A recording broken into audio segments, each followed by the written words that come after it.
have filled the sandwiches of goblins with rat poison, and I have personally bound and gagged the insane clown posse to make sure none of them are Pennywise. Thank you for sign up for a lifetime membership with my spiritual warrior crew.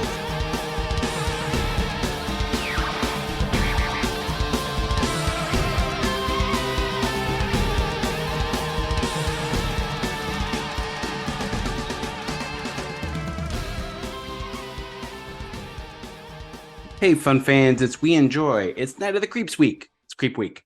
Creep week all week here on We Enjoy. The creeps come out at night. We have the Mattitude, Eric. I'm Matt Fowler. Say hello, Eric Goldman, as you take a sip of water.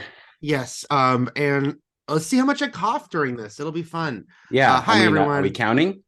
Well, no, let's not do a cough counter. I have bronchitis. Think I'm over the worst of it, but it's still there. And it sucks. And you know what the best part when you're coughing all week and it hurts to cough because you cough so much is when you pull a muscle in your ribs from coughing too much. And then when you cough now, it hurts in your ribs too.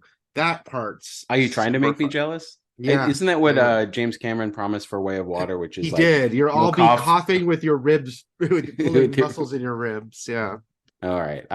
So yeah, in the main event today, we're going to be watching Night of the Creeps, which recounting, diving deep into Night of the Creeps, 1986 movie from Fred Dekker, and a movie I hadn't seen. I picked off Eric's Good Things to Enjoy list from the past couple years, and we're going to find out what creeps are all about, because I didn't know what a creep was. Now I do. It's kind of like that tweet that I love that from the past couple of years that recirculates every so often, which is someone being like, I'm about to see The Thing for the first time, and I promise you by the end of this movie I will come up with a better name for it than The Thing. And then they responded to their own tweet, which was like, nope, that was a thing. Right, right. So I watched this movie and yep, those are creeps. Those are certainly creeps. There's a few kind of creeps though in that. So there's different creeps is a spectrum, as it turns out. Mm-hmm. But sorry you're feeling under the weather so much, and I do Thank hope you. you're over the worst of it. And last night, I had to miss a couple of really cool I things. know. This week we went to a secret screening where we watched the 1959 Mexican Santa Claus movie, famous for being on Mystery Science Theater 3000. And then last night went to AEW Dynamite. Winter is Coming, which seems to be the annual themed one that comes to here, because they have themed Dynamites. And so fortunately bronchitis free and didn't get to miss cool stuff. But have you been out since, or have you just been missing cool stuff after cool stuff? Like I've just been missing cool stuff. I missed the Avatar premiere the other night. I missed the annual New Beverly Silent Night Deadly Night, a Black Christmas double feature, which is always so fun. So super. I felt really bad because I had to. My niece was supposed to come with me to the Avatar premiere. She was so excited when I asked her if she wanted to go, because it turned out she was a big fan. I was like, "Oh, cool! You should come with me to the premiere because I want to bring someone who's going to be into it." And then I had to text her and be like, "Sorry, we can't go to this." So and now you're her least favorite uncle. It's very true. Yes, yes. You are no longer the Funkle. You are the Bummercle. I don't know. I couldn't come up with another one for that. So we have a lot of maybe this will make you feel better, Eric. Maybe with your physical woes going on, this will Warner Brothers chaos in the news might help you. Because of Eric's cough and because of time constraints, there are a few things we won't get to this week, namely some of the trailers that dropped, like New Scream and so on. And also the write-ins, the listener emails and or Patreon messages. So we're going to sort of skip for that for this week and return to it next week. But let's get into the absolute insanity that was the past few days in the DC world. I mean, it's expected at this point, right? I know. But Eric, lingering in the background of all this, because we talked about the Henry Cavill Witcher news a few weeks back. And we have no idea exactly all that went on behind him leaving the series, the timeline and the recasting. But, you know, a good guess, and I think a proper assumption, even though it hasn't been confirmed, is that he left also to resume Superman duties, because it's very hard to do that on big blockbuster superhero movies. I don't buy into that, but how terrible would it be? How terrible would it be if he did leave? Helped again. They would have worked if he really wanted to keep doing The Witcher. they would have worked it out. Yeah. Now, did he feel even more like, you know what, I'm not happy with The Witcher and I'm back as Superman? And did that help him make a decision that maybe he now regrets? Possibly. I don't think it is 1-to-1 though. I don't think it's I know, of course not. Of course not. I would feel terrible if it was. I would feel terrible if he left the show that he loves to do the other thing he loves, but now he has neither. Yeah. But yeah, so the most recent of all this, because this came in right as we were leaving AEW last night, I was like, all the news had sort of like flooded the internet about Henry Cavill not returning to the role of Superman after they went through all the trouble of doing reshoots for the ending of Black Adam that sort of all but promised a clash between Henry Cavill Superman and The Rock's Black Adam. The hierarchy of the DCEU had changed, Eric. It had changed, yeah. And not only that, it was like, The Rock himself obviously went huge on this, like, to the point that they were spoiling that he was in the movie before it came out. Like they stopped beating around the bush and they basically were like, yeah, Henry Cavill as Superman is back in this movie. And then Cavill posted about it on Instagram, I'm back as Superman. He did press talking about it. And The Rock kept posting about how he fought for this to happen. Like that, right. He was like, I want to make sure it's got to be him. Matt, Black Adam came out less than 2 months ago as we're talking right now. I know. It was so quick. This is all happening so quick. And, the James Gunn news was also very quick. Also seemingly right after Black Adam opened. Right. Yeah. And so I think we're coming across because you and I obviously, and not just us. So we should be a little more explaining. Not only did they confirm, both Henry Cavill and James Gunn both posted that Henry Cavill will not be Superman any longer. James Gunn is writing, he's not directing, he's writing a new Superman movie about a younger Superman, and they are moving forward without Henry Cavill. So that's all right. Maybe you can have more insight into this. Mm-hmm. The whole point of Man of Steel and the crutch that they kind of fell back on as storytellers for that movie, which is like why there was so much collateral human damage at the end of that movie, is like, well, Superman's just starting out. He's just learning to be Superman. And, there's a huge it's going to be thousands of fatalities as a learning curve for this guy. When you talk about younger Superman, like that's, Man of Steel was technically the first outing of Superman. So what do you mean a younger actor? Are we talking about Clark Kent as a teenager? I think you're talking about the way they approached the Batman, because the way that they did the Cavill Superman is he became Superman at the end of that movie fully. Next time we saw him, he died.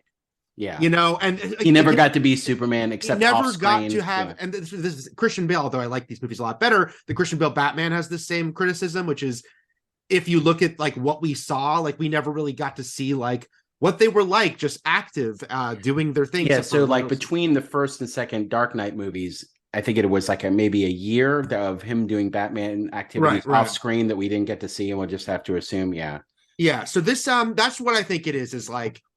Because we never got that, let's the Batman did. Let's say because Gunn also, again, we've never had a guy in the high position Gunn is who's so active on social media. So in real time, he's answering people and being like, who are like, not another origin story, and he's like, no, absolutely not.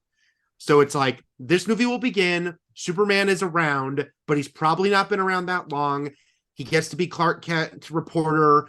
And we get to have an adventure of Superman is what I think the approach is, because we have not had an adventure of Superman since Christopher Reeve, really. It's because that's not the way these movies have operated.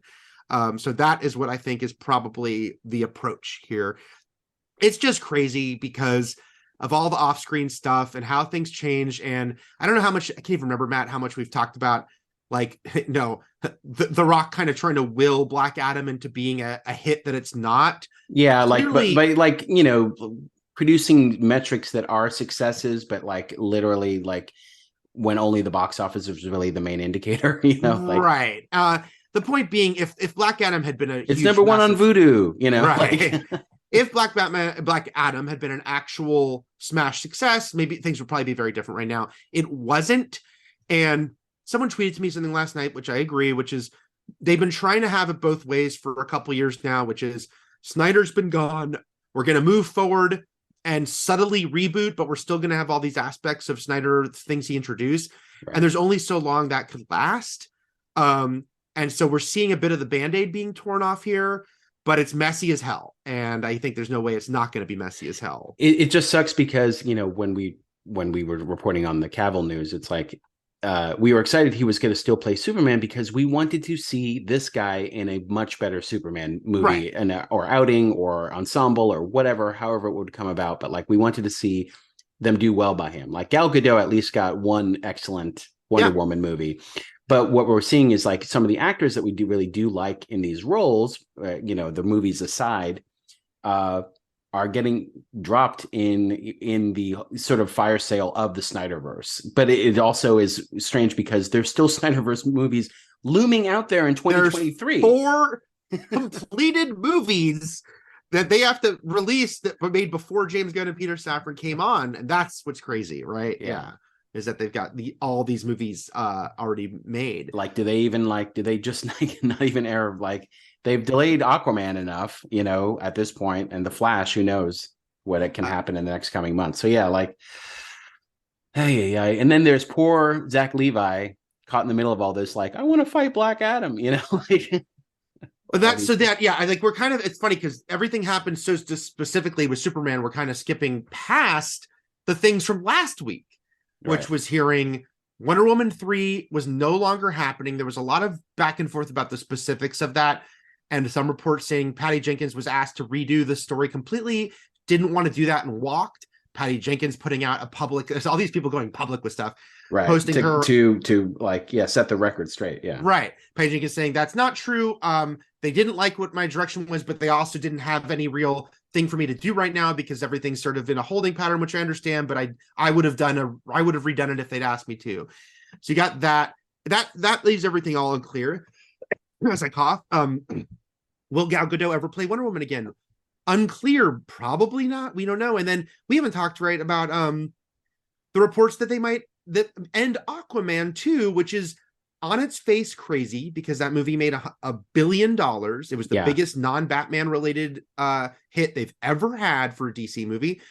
And yet, at first I thought that's ridiculous. I don't get it. And now I'm like, maybe you just have to do that, even though they've got this completed sequel. I just feel like at this point, if you're getting rid of Cavill and Godot, then everyone has to go. And that's sad, right? Like, but it's funny especially since it's a huge moneymaker that, you know, Aquaman made so much money.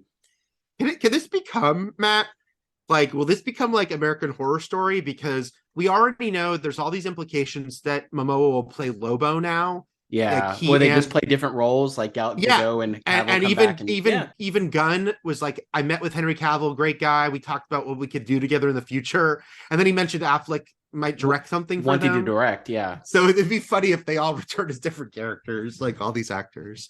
Although that's kind of a DC tradition. That's kind of a thing that they've always loved to do with DC.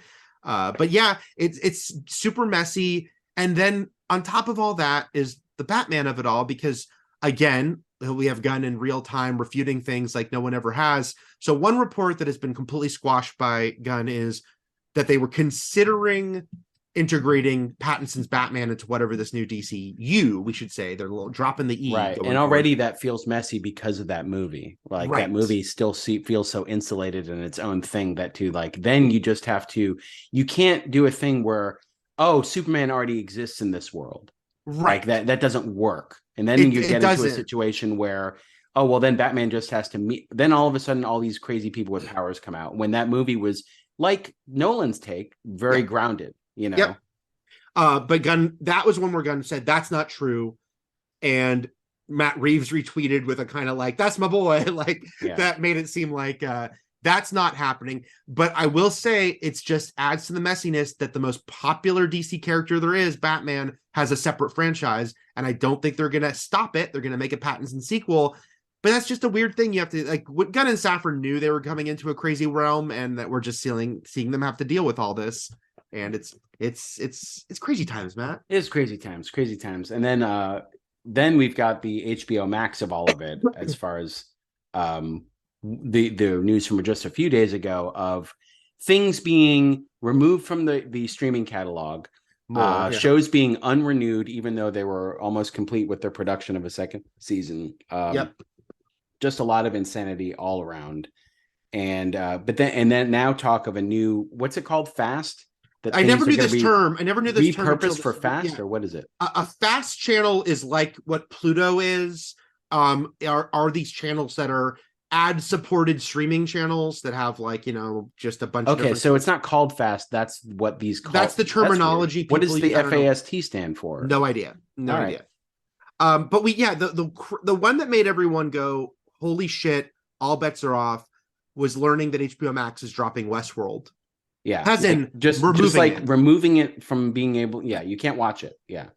A show that, yes, ended its run way quieter than it began it, with much diminished ratings. However, was a huge show, not just production-wise, but when it debuted was a massive hit for 2 seasons, and was I think the second biggest show they had besides Game of Thrones when it was airing those first 2 seasons. The fact that they would just take off such a flagship show, it really shows in the Zaslav area, nothing matters. Like, they're not going to be like it really makes me think, like, can Sopranos leave HBO Max because he thinks he can get more money selling the streaming rights somewhere? And that was the whole point of, like, originally when things, there was all this movement to keep all of your IPs in-house, right? Like, and your own service. And then everything got so fragmented with every studio having more or less their own streaming platform. And now HBO Max is undoing that and going back to the old realm of just giving them to other services. FAST stands for free ad-supported streaming TV, by the way. There you go. A free site for you to download and watch, but you will have to watch advertising while you do so. And everyone these days loves advertising. Yes. The plan is that Warner Brothers Discovery will launch their own FAST channel eventually. In the interim, they are going to sell some of their own shows to an existing one.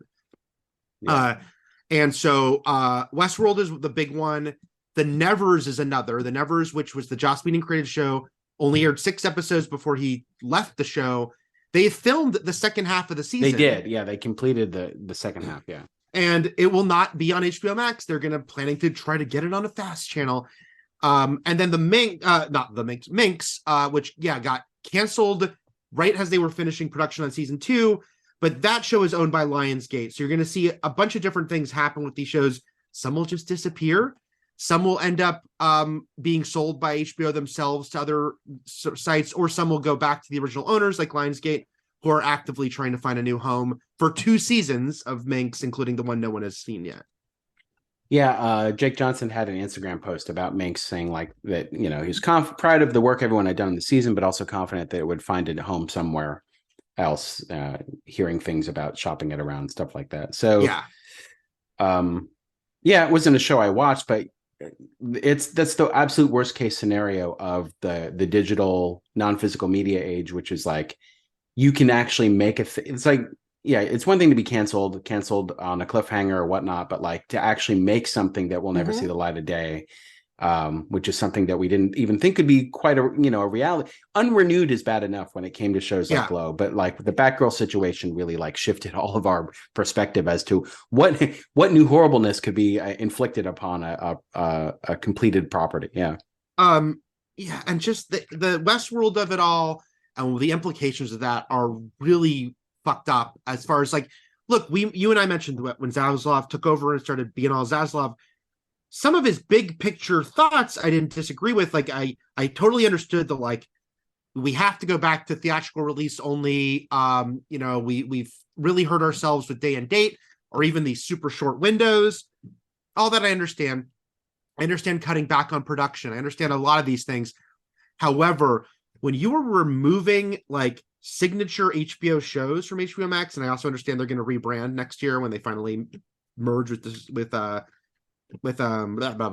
Discovery Plus. Yeah. But at the same time, if I can't even count on watching like the core HBO shows on this service, what is my investment in this service? Like, you're really like audience loyalty. This is where I'm like, you're not looking long term, because Disney Plus promises something, it delivers, as far as like this deep catalog of Disney's history.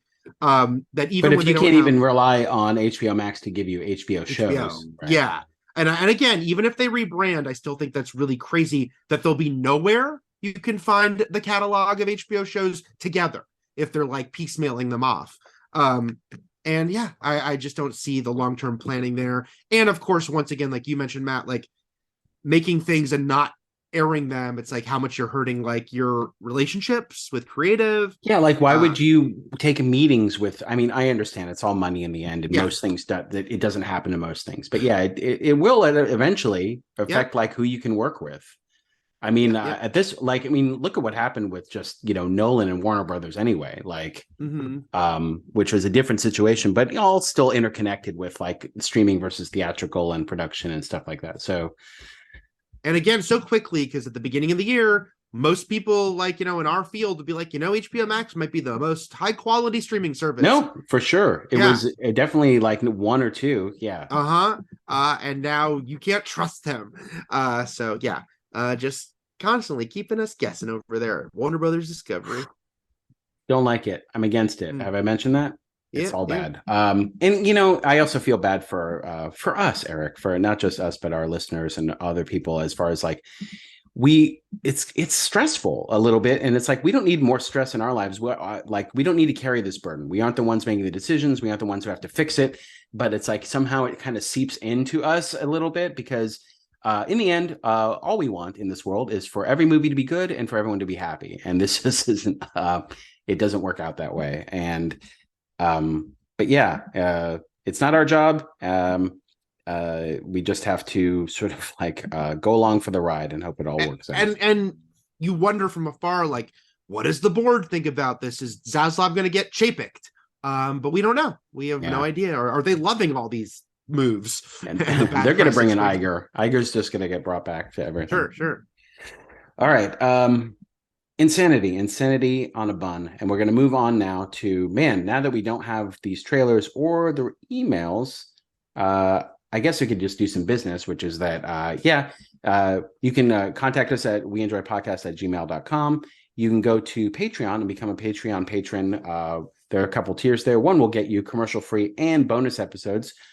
This month we just have done already. What did we do? We did the Guardians of the Galaxy holiday special. We did Andor a few weeks ago. We will do The Way of Water as soon as I myself go see it and shut myself with my mouth wide open, which was The Prince That Was Promised by James Cameron. And maybe something else this month. I don't know. We'll figure it out. But you can do that on Patreon, and that's at patreon.com/We Enjoy. I think it's just We Enjoy. I think I corrected myself. I kept saying We Enjoy Podcast. And also we're on Twitter. We're at We Enjoy Podcast. But let's get into our good things to enjoy. But before we do that, Eric, do you want to announce next week's main event? Because now it's your pick next week. Yeah. This one, Last Mohicans was one that I hadn't seen in decades. But the next one is one I've never seen that Matt recommended on a previous episode. But I've always wanted to, which is The Assassination of Jesse James by the coward Robert Ford. That's quite the title. Fallout Boy title for a movie. Yeah, like very long. Or a Fiona Apple title. Panic at the Disco title. Yeah, this will be an interesting one, Eric. Excellent movie. It is rare. I think we kind of dabbled with it when we did Mohicans last week, which was still more of an adventure movie. There's still a lot of action set pieces in that movie, but it's rare that you and I just do a drama. We did like Year of Living Dangerously. We kind of did it, but just sort of like sitting back with a drama. And not a genre movie. I guess Western's a genre, but yeah. So this will be interesting. Interested.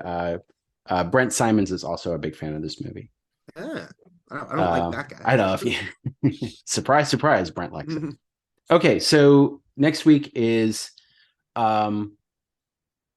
Assassination of Jesse James by the coward Robert Ford, and let's get into TAOJJBTCRF, as the fans call it.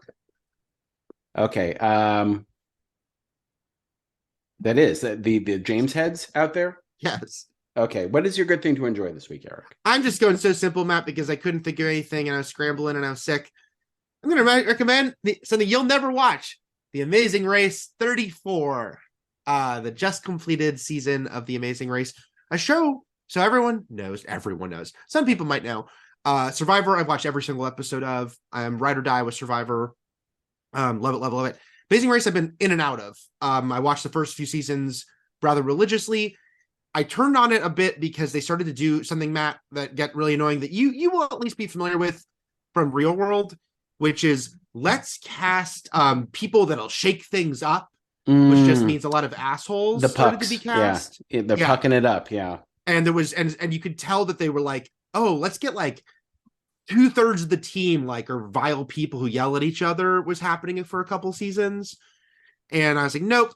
But then floated in and out of it here and there. My wife was watching it and came to like it again, and it seemed like the casting had certainly improved back on that thing. And I just really enjoyed this new season, which is the second season they've had to make post-COVID. Like they had to make a season that happened during COVID where there was like a huge break in the middle, which is crazy. These are the two seasons made under COVID protocols. They are certainly different because the main thing is everyone flies on a chartered plane together because they can't have them running into an airport scrambling to make a flight. So I missed that. But it was a really fun season, really great challenges, really great cities. Trish always wants to go to Iceland, and this might have sold me on it, Matt. They went to Iceland, and it looks so cool. So I really like the locales, the places they go. Did I tell you that we emergency landed in Iceland over the summer when I was going to Germany? This sounds vaguely familiar. I probably said it, but yeah, it was like there was literally, is there a doctor on the plane situation? And oh my god, headed after nightmare travel for nightmare travel. But yeah, anyway, finally getting on a plane to go to somewhere in Europe for a layover. We were headed to Dublin, and we had to land for a couple hours in Iceland because that was the only place to land, so that a medical emergency on board the plane could be addressed. And I think someone was taken off the plane. But yeah, I saw it from the windows of a plane for 2 hours. It looked very nice. You did it. But yeah, so really great locations. Made me think about places I might want to go. And I loved the cast, and that's like the big thing is like, oh, these are all cool people. Not all, but most of them were like people I'd like to hang out with and really liked. And I won't say one, of course, but it's like even the final 3 teams. I was like, this is all a great group of people, and that helps a lot when you're enjoying these people having this experience. So that is why I am recommending The Amazing Race 34, which is on Paramount Plus for your viewing experience. All right, I'm recommending a horror movie on Shudder. Have you heard of this movie? I've heard of it. With people maybe mentioning it on Twitter here and there. Yep. This is from, we did another movie in a main event by this director, Travis Stevens, when we did Girl on the Third Floor. And this is A Wounded Fawn, a movie that seems to be even lower budgeted than Girl on the Third Floor. This is sort of, but it gives it a cool, it's not like, it doesn't look shoddy. It gives it almost a 70s vibe to it as far as like the cinematic look. And it's also kind of sort of a 2-person movie. And it's basically about a long story short, a woman who sort of goes on a weekend date with someone she just started seeing. And this guy happens to be a serial killer. And she starts becoming wise to what it is, to what he's all about.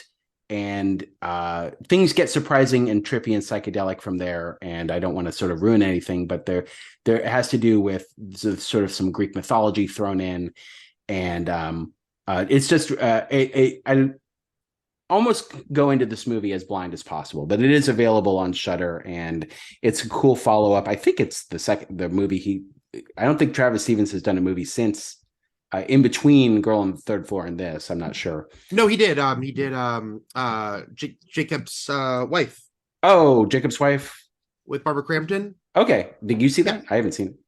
Yeah, no, I did. I really like. She's so good in it. I really like Jacob's Wife. Cool. You should watch Jacob's Wife. I want to. Is it CM Punk has a very small role in it that I guess was a little bigger and got initially. Cut down. Yeah. Well, I recommend A Wounded Fawn. I think it's really super cool and unique in the genre, and it goes places you might not expect. And Shudder, still a great streaming service, even though there were some shakeups this past week. There were some, rather notable layoffs there of some people that have been very beloved behind the scenes, and hoping they can make it through here. Don't take away our Shudder too. I know. All right, Wounded Fawn on Shudder. Okay, let's get into the creepiness of Night of the Creeps here, Eric. A movie that I only knew about. I mean, I knew about it because I grew up in the 80s and I saw the posters and I knew the title. Right. And you recommended it previously and you sort of described it, so I got a better gist of it from that. I didn't know what creeps were. I didn't know what to expect. I knew that there was I knew that there was a fraternity house or something, and that there was a dance, and that there was I didn't know if it was a prom night or high school situation, but it's a college. But so I kind of went into this a bit blinder than usual, and it's a very silly movie, Eric, that at times borders on parody, but it doesn't do that. Like like there are times with Atkins' character that he felt like he could have been in Airplane, like because he's so sarcastic with everything. Where it's like, hey, detective, no, it's Bullwinkle Moose. Like he never gives a straight answer. He's always so angry. He's so angry to the point that like his later in the movie, his suicide attempt like is almost comical. Like, well, the reveal of it is so it is played that way. Like when he's like, well, I guess I'm not going to kill myself right now. A little later tonight. Yeah. So I don't think, I mean, I'm sure you maybe mentioned it, but I put out of my head that there were aliens involved at all, or that we would actually see aliens and not just say a meteorite crashing on Earth, which is like, and then you see the aliens at the beginning and he's just a little guy. And I wrote in my notes here, it wrote, LOL his butt. Anyway. Yeah. Little alien butt. I wonder why they decided to make these aliens like tiny and sort of adorable. And do you know anything more about why this person was shooting the slugs out into space and they were after him? Or because he was already taken over. If you look at his eyes, there's good point. Yeah. I wasn't looking for the eyes at that point. All right. The slugs had gotten him, and he was their avatar to escape into off that ship. Got it. I thought he was just a disruptor in the tech world. You know what I mean? Like someone not playing by the rules. He's like, I'm gonna fuck up the space. Right. Okay, yeah. So they saw this alien vessel as a ticket out of here and shot him out into space. And I wound up seeing, when I rented this, I guess the original ending that didn't air in theaters that ends with that spaceship coming back. Yes. Okay. I was curious about which ending you would have seen. That's what I saw, which is Detective Ray coming out, dying, slugs going to the cemetery, and then the spaceship comes down. This was my first time seeing that ending. I realized, because even though I had the Scream Factory release of this, I'd only watched the theatrical cut. My history with this movie, similar to yours, in that I always kind of knew about it from the title and the poster. Yeah. But then I saw it at the New Beverly. It must have been a double feature. It's one of those things like Tom Atkins' Halloween 3, where it was like with something else, and I was like, oh, I'll watch this, and then I ended up loving it. It's funny because Fred Dekker only directed 3 movies, and he has the beloved one, which is Monster Squad. He has the bad one, which we've already covered on this podcast. This is our second Fred Dekker main event. Yeah, we have to do Monster Squad at some point. Yeah. And then you got this one, which is the cult one. The huge bomb that has now become like super beloved cult movie, but not to the, Monster Squad is like got a much larger audience than this one. Oh yeah. I went to a Monster Squad showing with a huge cast Q&A, like. Yeah. This might have been a double feature with Monster Squad at New Beverly. That seems the most likely way I would have seen it. Right. Anyway, knew almost nothing about it either. Didn't know the aliens, didn't know the 1950s opening, and was just very entertained by its kitchen sink approach, because there are so many elements to this movie, and that it's partially a zombie movie, but it's a possession movie, and there's slugs and there's aliens. It's a body snatcher movie mixed with that turns them into zombies essentially, and it's a love letter to the B movies that Fred Dekker, I'm assuming, loved, but then also distractingly, to a distracting degree, characters named after genre horror directors, but no Carpenter. Yes, there is. Where? Who's Carpenter? JC is James Carpenter Hooper. He's Carpenter and Hooper. Oh, he's Toby Hooper. Okay, got it. They say his full name at one point. So there's the Carpenter. All right. Yeah, because that good. I'm glad you clarified that, because it was bugging me. Okay, it's funny that there's many movies that have done that. Done the like all the characters are named after genre directors. I have to say that like even in '86 or whenever, they probably made this in '85 or at least in '86, who knows? But like there's some people who snuck in here, like Cameron and Raimi, who'd only done like one notable thing. Exactly. Yeah. I thought that was pretty cool. And then he rolled the dice that they wouldn't completely bomb in the future, and he was right. David Paymer played Hollister, who I would like to think is a nod to Ted Hollister. Well, there's no, even though Ted Hollister didn't exist yet, he saw the future that well. He did. Yeah, all those character names. I thought the exact same thing about Raimi and Carpenter being used. And I'm forgetting the other thing I was going to say. You mean Raimi and Cameron? Yeah, Cameron, because Cameron is Tom Atkins' character. Like he's a major character. It's not like a deputy or something. So they must have loved the Terminator, which who could blame him? Yeah, it is funny when it's because I think it was so distracting because he's always calling the cops by their last names, right? So they're like De Palma, get over here. When she's like, "What's your name?" And it's like Cynthia Cronenberg, like she has to say the full name, like it matters. Oh yeah. Well, that's why I'm surprised you missed when a cop or someone says James Carpenter Hooper to JC to get his full name. And I must have been munching on a chip, and it was too loud in my ears. And this goes to like even like smaller like. The janitor is Mr. Miner, as in Steve Miner, who directed Friday 13th 2 and 3. There's a Craven too, yeah. There's a Cunningham, as in Sean Cunningham, one of the frat guys. So yeah, he went deep on this. Yeah, no character was left undirected, ungenre director name, and of course they go to Corman University. Yes. So yeah, it starts with the spaceship, but then it goes black and white because it takes place in the past. I couldn't tell at first if what I was watching, it took a few minutes before I was like, is this an actual flashback, a reality, or are we going to cut to people watching a movie within a movie, like a B movie? But then, and right away, this B movie, this flashback is escaped lunatic mixed with alien meteorite. There you go. Yeah. I forgot about the escaped lunatic. Well, that's the whole thing. And then the escaped lunatic comes back into play as part of Atkins' backstory, but also gets reanimated by slugs in a sort of a piece in the middle of the movie.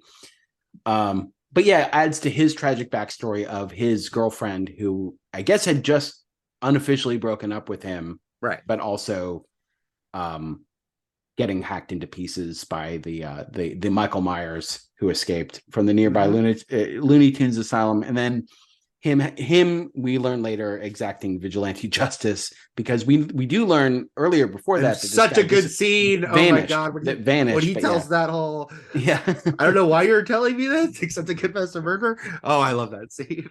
And he does really only refer to them as Spanky and Alfalfa. So the point where he tells him that JC died is like Alfalfa died, because that's all he'll know it as. So I don't know how much I'll go through this beginning to end, but I do want to point out that there are some moments in this movie with JC, James Carpenter,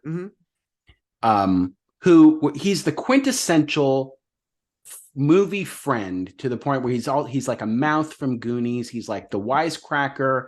He's like, but even he's the rom-com friend that even exists to this day, usually in female form. Yep. But there's an element to him that's sad. Now, I guess you could call certain parts of this movie out now as being ableist, but like if you just say, well, this is JC's take on it, his own life, he's resigned to be on the sidelines. He's like, I'm never getting laid. I'm never going to experience happiness. And, obviously this doesn't feel right for his character, who we don't know what his affliction is, but he uses crutches. This feels like a real bad rap for him. But like, if we just break it down to like, this is this specific character's take on his own life and condition. But there's some moments he has with the much less interesting Chris, played by Jason Lively of the Hollywood Livelies. Yep, of the Lively Dynasty. The Lively Dynasty. Yes. Unofficial half brother-in-law to Ryan Unofficial. Reynolds. I think he's officially her brother. Well, I'm saying half brother-in-law. No, I said brother-in-law to Ryan. Oh, to Ryan. He's Ryan Reynolds' brother-in-law. Yes. Yeah. Blake Lively. He's definitely Blake Lively's brother, and Robin Lively's brother, and Robin Lively. And so, but like he basically is saying like there's some tender friendship moments. There's one where he's like breaking it down for him, like what, like all you do is mope around, like I just want you to be happy, and then it ends with a pillow fight in the middle of the movie. But then there's that like, it is weird that it's an off-screen death and he leaves sort of the recording for him, but it's like this really sort of, it's like the most touching moment in the movie where he's like, I walked with my own legs. I love you. And then you just see his dead body. And I was like, oh, they sort of, it's almost the subversion of this type of character in movies as showing to be more deep than they let on, and that we never get to see their internal life because we're always forced to watch a much more boring protagonist. So first of all, I don't have the same distaste for Chris as you do. Actually, it's not a full distaste. I just feel he has really funny moments in it. I actually really he like. comes alive in the second half. But I think JC is great, and of course, yeah, it's a trope role. First of all, of course, setting it apart is that he's on crutches, he's disabled, just because it's unusual to have a prominent character in a movie like this be disabled.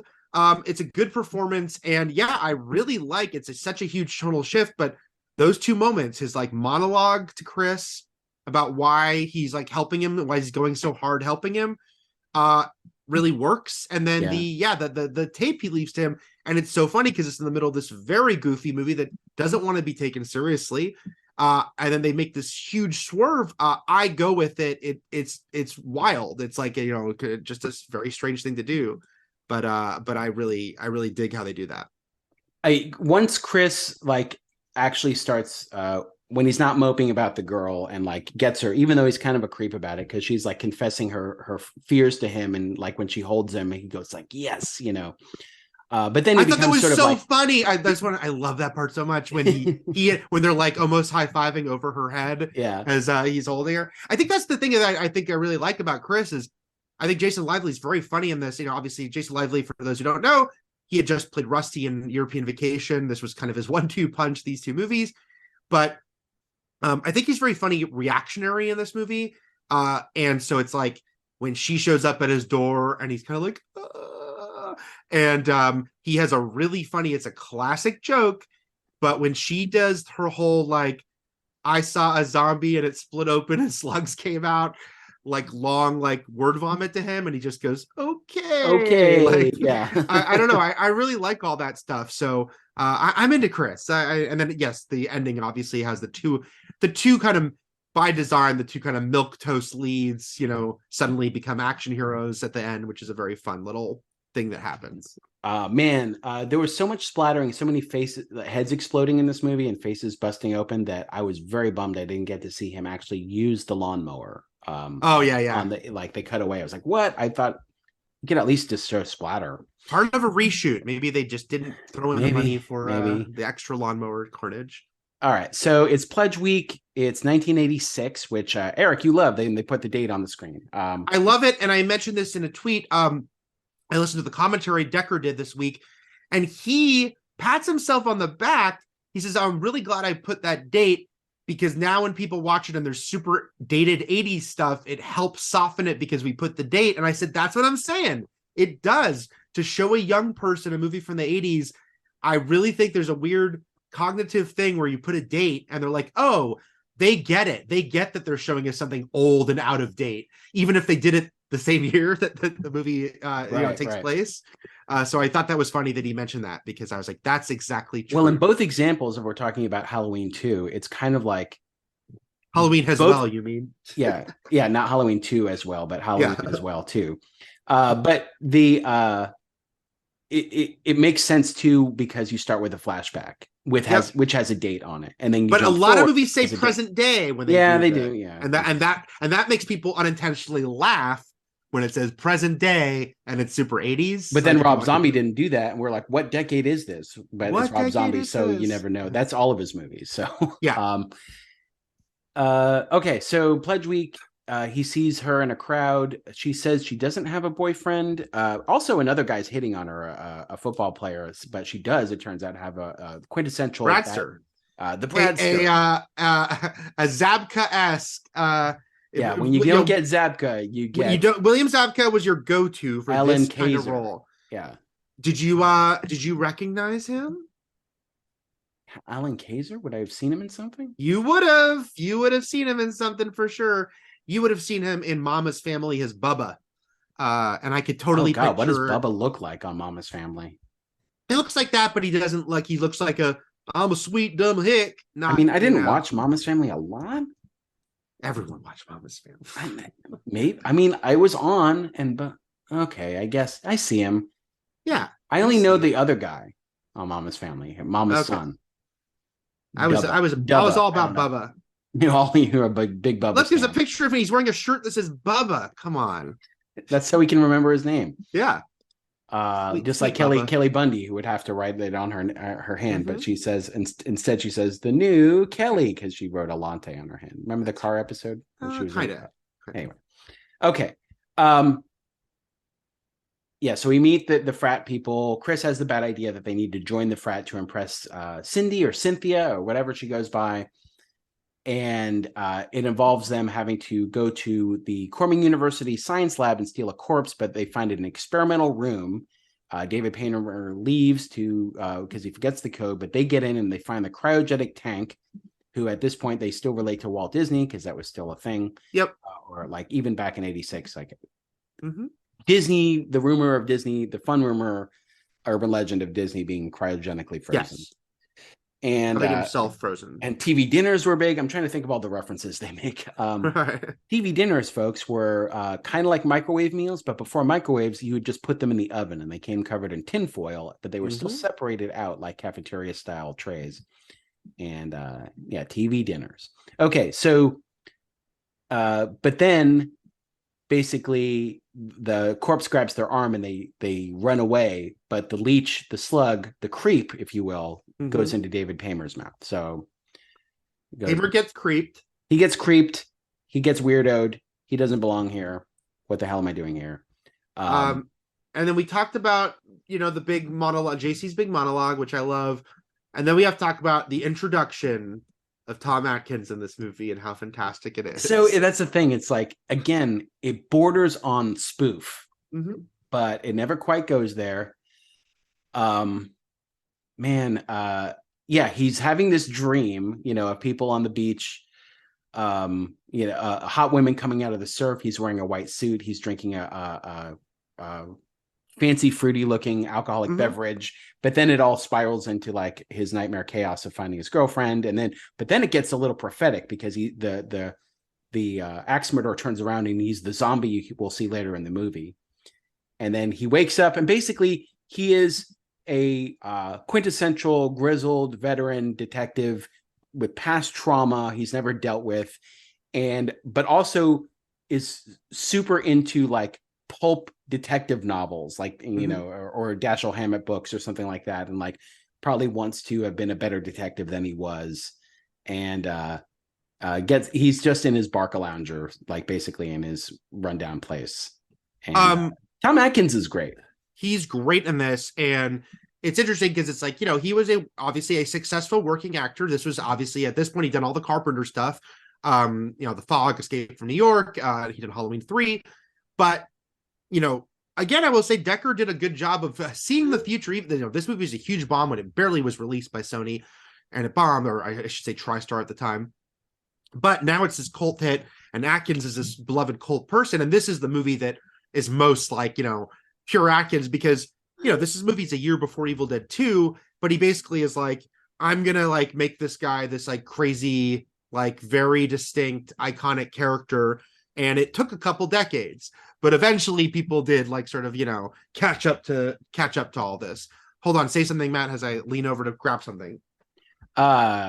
Quintessential thing to say while Eric is grabbing a thing. Just that, because and this is only for Matt because you can't see it. But like, for instance, like, how could he have known that eventually I'm showing Matt my Night of the Creeps, Tom Atkins action figure, that this would be a thing that would exist. I wish it came with, because the art on the box is of a creep in a door, like dressed in a tux, like with flowers for the dance. Right. I wish he came with a backdrop with that guy in the background. That's true, because it does have the tagline of the movie. The good news is your date is here. The bad news is he's dead. He's dead, which is a line in the movie, which is like part of the third act. But like the final last stand. But this is it's a great line. It makes you think the movie is going to be a little bit more of a siege movie than it is. That part actually doesn't take. I wish that part actually lasted a bit longer. And I want to mention with Atkins that he and Shane Black are lifelong friends. Yeah, they wrote Monster Squad together, and Shane Black has a tiny and the role Predator. Yeah. Yep. Shane Black has a tiny role in this movie. He has a cop, but he was on set all the time. And I found out from the commentary, this movie is why Atkins is the bad guy in Lethal Weapon, because Shane Black being on set all the time, seeing Atkins. He's not the full bad guy. He's in it though. Yeah, I know. Yeah. Thought he was great. He's Hunsucker. Yeah. And told Donner, you should cast Tom Atkins in that role. So and that's, for the longest time, that's where I knew him from, is that movie, because I watched that movie over and over again. All right. So Detective Ray Cameron. So he gets the Cameron notation, which is pretty cool. And yeah, so then it's him going to the crime scene, yelling at everyone, being sarcastic, threatening to do poo-poo patrol with a nightstick to someone. And then basically one of the bodies walked off, and it's him chasing the naked bloody Paymer. Naked bloody Paymer. It's him chasing the truth for the rest of the movie until basically the end, where everyone's using shotguns and flamethrowers and stuff like that. But until then, he's very confused until he comes face to face with the guy the psycho he killed decades earlier. But so it all starts flooding back to him when the corpse of this guy, whose head splits open, and Cynthia sees it in the windowsill, but basically leaves him on the doorstep of the sorority. This gives him flashbacks to the house where he buried the psycho. We would learn in a few minutes. And so, yeah, I'm trying to think where we are in the movie at this point. The frat guys get mad at Chris and JC because they think they put the body in front of the sorority instead of a rival fraternity. They trip JC. That makes her break up, with the Bradster. Brad knocks JC to the ground, and she leaves him basically, and that's when she's sort of like Team Chris, just like Eric is. I believe that was some of the stuff shot at UCLA. This movie was shot at Cal State Northridge, UCLA, and USC. So there's a lot of LA college going on across this movie. And at the same time, they're brought in for questioning about all this, and this is when Ray meets them for the first time, and they explain their side of the story, that they ran Spanky and Alfalfa. Yeah, Spanky and Alfalfa, and the janitor's there, who is not long for this world, because the next time we see the janitor, who we hadn't seen already, but he was a witness to them leaving the laboratory, he gets slugged pretty quickly. It was funny. I realized when we watched Ginger Snaps recently, and that had a middle-aged Asian janitor who got killed. Yeah. It was reminding me of something, and it was this. I was like, oh yeah, what's the other movie that I've watched? Do you think it's a weird reference to Night of the Creeps that they used a middle-aged Asian janitor? I don't know. Is a specific ethnicity of a profession a callback? It's also just like the age and the age. It's the same character name. I don't know what this janitor's name is. Does he get a actual? He's Mr. Minor, as in Steve. Oh, it's Minor, like Steve Minor. Okay, yep, that's pretty cool. Okay, so at this point, this is around the time when and then things are going well with Chris and Cynthia, and then JC makes the mistake of going to take a shit. Yeah, and it is a the sort of never take a shit in a horror movie. Well, that's the thing. It's like, it was such an awful thing too in the 2018. It's not the first, this is just the most recent thing that came to mind. Like in 2018's Halloween, because it was played in the trailer as well. Like the shaking of the stall door, the teeth on the ground, but also it's not just a bathroom, but you're in a filthy bathroom too. Like that makes it even worse. And so I do appreciate the Striper Rules graffiti. Striper was a hair metal band. And did you also notice Decker doing his little Easter egg for his next project? Is there a Monster Squad one? Right before JC gets killed, well, not killed, but when he's gets the slug in his mouth, he's crawling across the floor. There's a "Go Monster Squad" graffiti that he looks at. No, you could just call your shot for your next movie at that point. It's like a Pixar thing, how they put a little thing for the next movie. Yeah. So, man, Monster Squad would actually be a good Pixar movie. You know what I mean? Yeah. Anyway, that's JC figures out you can kill him with fire. And I really like the effect of the slugs like flying by, which I guess were a mixture of little animatronics and sometimes just tugging them on ropes, on strings. I assumed he lived because it was off screen, and because he did figure out how to kill him. I was like, well, that's got to come back.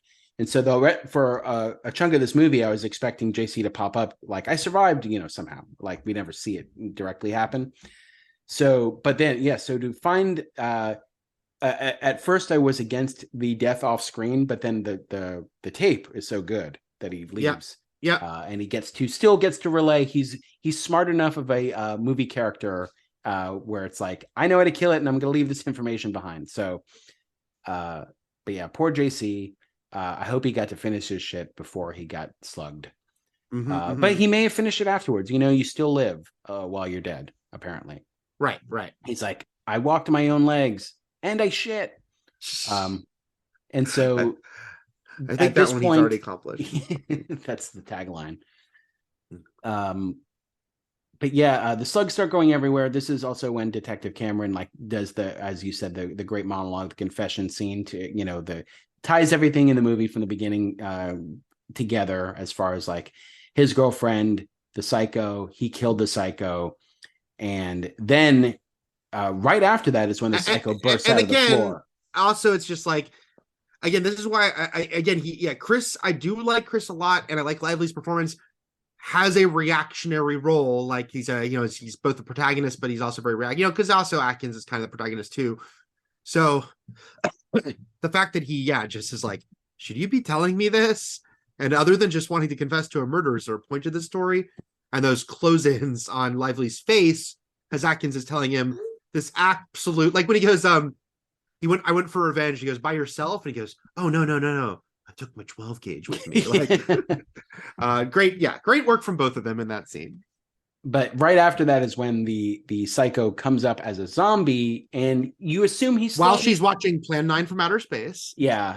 Is that the movie? Yeah. And then you assume he's slugged, but we're not sure because at this point you're like, are they actually mixing supernatural zombies with the aliens? But yeah, it's because the slugs have gotten into him.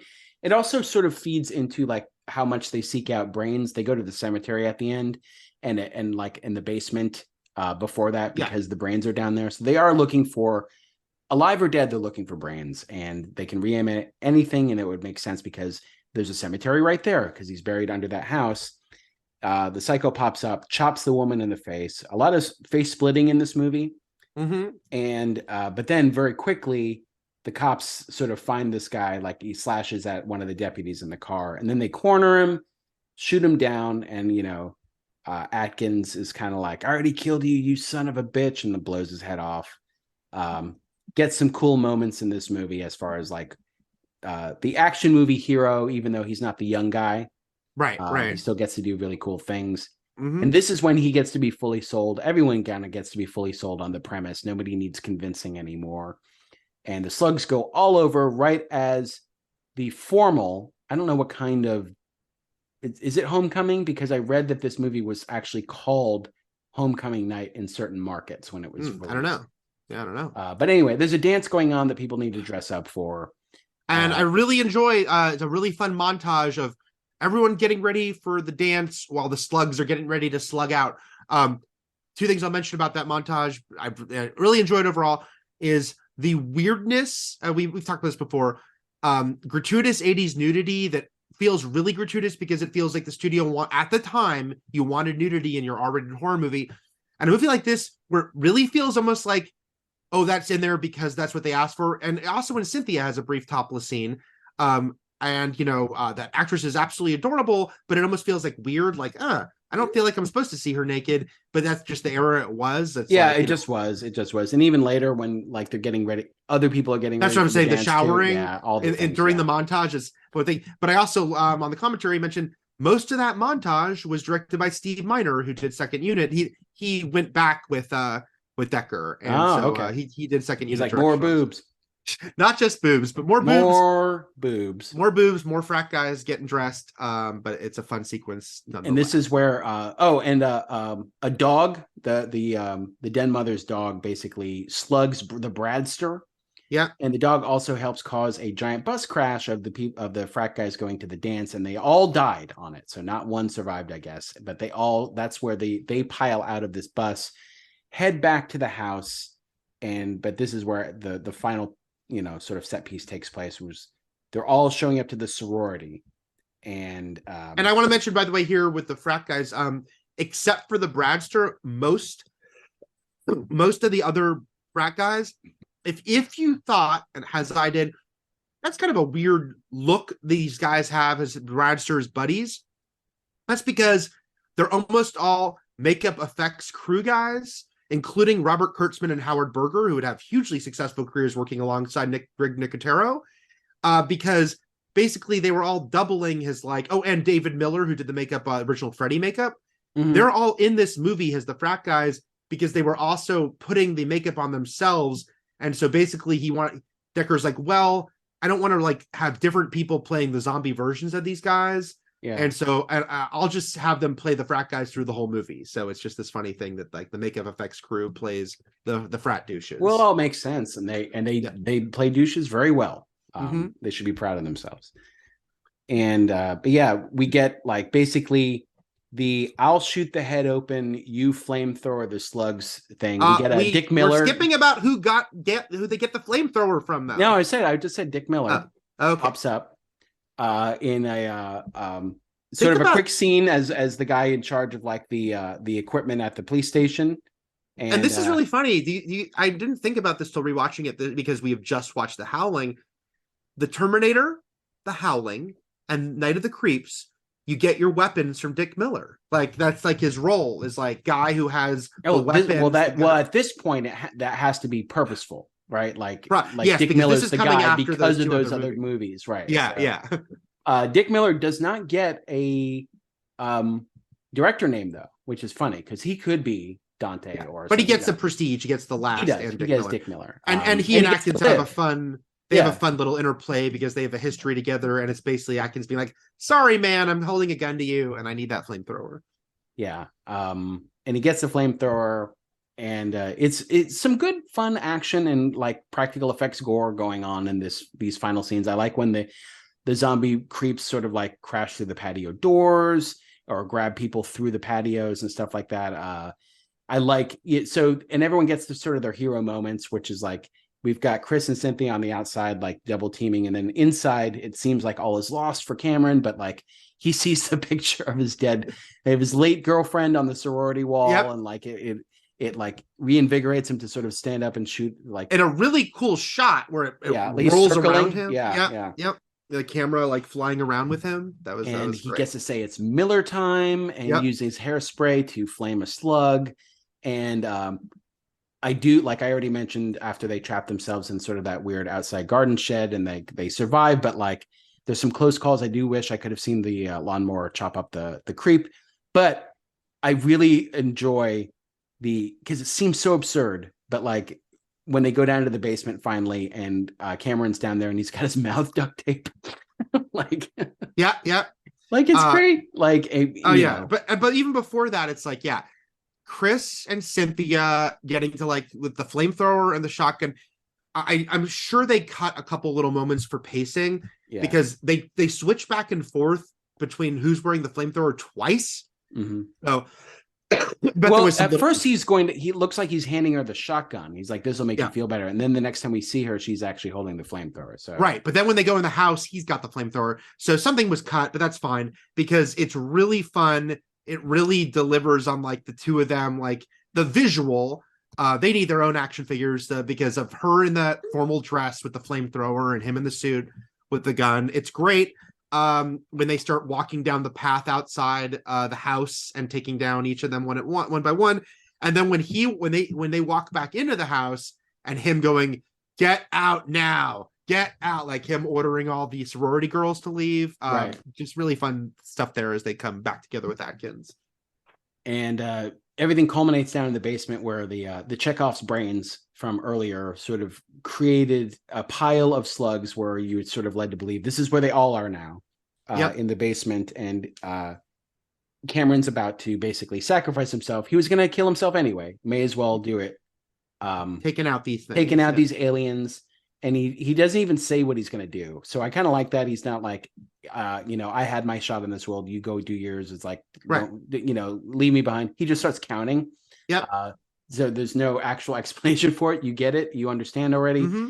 He starts counting. And then he basically makes the house blow up as they get out just in time for a smoldering amongst the ashes kiss. And a great payoff on we haven't talked about the Thrill Me thing, which again, this movie kills at like revival screenings, Atkins especially, and everything throughout the movie, him constantly saying Thrill Me. And a great moment with Chris as he finishes the countdown and says, "Detective, thrill me." Just like sort of delivering that action beat as the explosion happens. Yeah. And yeah, it's then And again, then like I said, we don't know saw what the ending, ending. everyone. I saw the original ending that didn't make it to theaters. Apparently theaters. It was who gets slugged in the original. Well, at the in the theatrical ending, which is just a couple minutes shorter, it's everything you saw except that suddenly the dog runs back up, and I think it runs and jumps at Cynthia.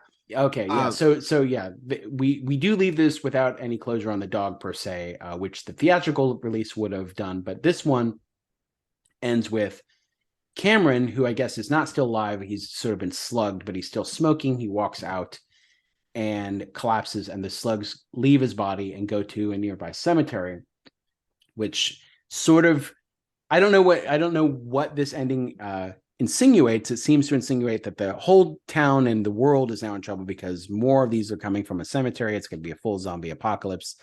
But then the spaceship shows up. The aliens are back to get them, so it's both insinuating, oh no, the slugs are going to get into all these corpses, but also the aliens are going to join the humans to try to fight them. So there's like a whole like implication of a lot in the it was funny when I saw it, like, oh wow, there's like a much different, bigger ending here.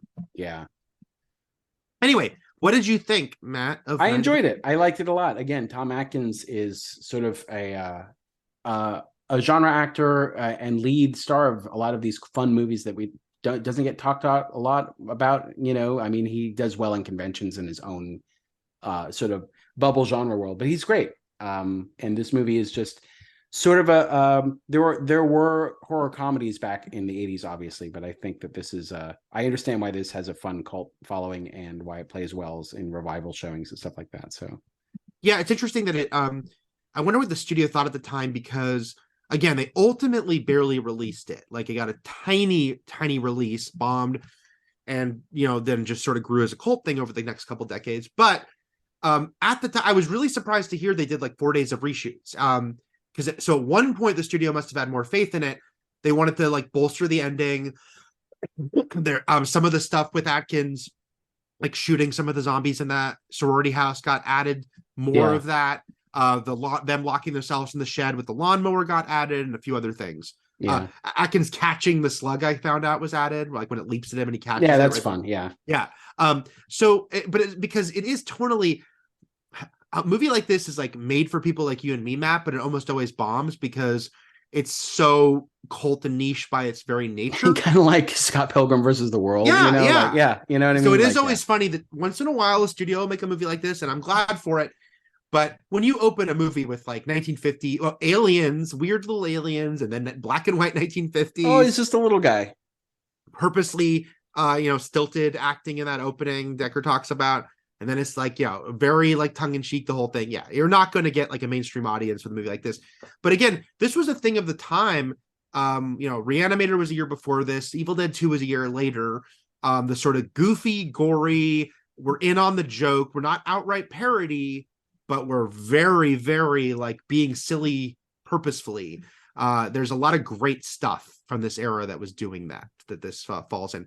And I will say, Matt, if you ever can see this movie in a theater, I would do so, because the I will try. I don't know. Basically, Alamo is my source here, so it gets around to Alamo now. I think I mentioned last time I saw this movie theatrically was Tom Atkins' trilogy of The Fog, Halloween 3, in this movie that he spoke at in like 2018 or 19, and that was a delightful day.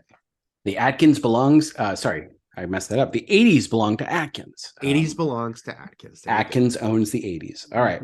That was Night of the Creeps, everyone. I hope you were able to sort of play along at home. Now, the movie next week's very similar, right? I haven't seen it. Yes, it's exact same tone, same structure, same genre, too. And the same aliens. Same blend of genre. And Tom Atkins is in it, strangely enough, as Jesse James and Robert Ford.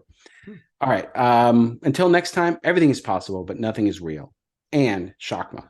Shakma.